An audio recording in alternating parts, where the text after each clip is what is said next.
And syempre, ang number one, youngest doctor sa Apex Medical Center, no other than Miss Jillian Warren.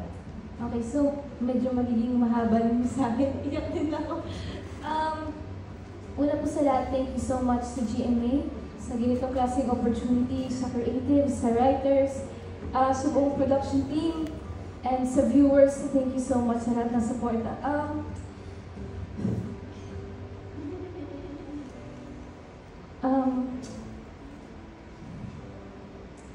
Ito po kasing show na to, dinedicate ko siya sa late grandmother ko. So,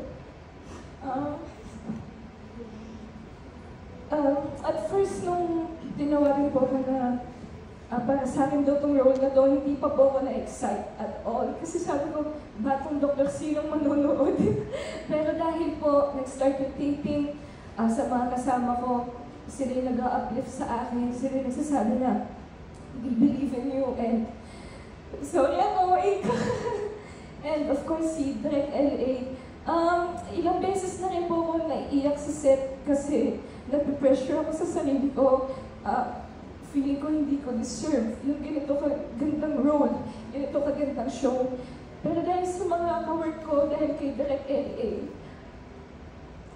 pinafeel nila sa akin na deserving ako, and pinafeel nila sa akin na binigay ito sa akin ni God, and may purpose yung ginagawa ko. And yes, sa mga ka-work ko, thank you guys so much. Dahil po sa kanila, natutunan ko mas maging compassionate and mas maging passionate pa sa trabaho ko. I go to work every day na excited ako kasi feeling ko meron ako mga nanay at tatay, meron ako mga kapatid. And God knows how much I appreciate them, how much I love them.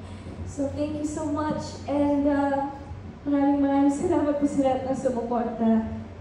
And all good things must come to an end.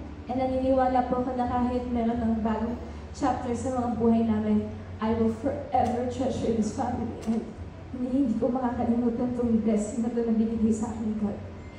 No, thank you. Sorry.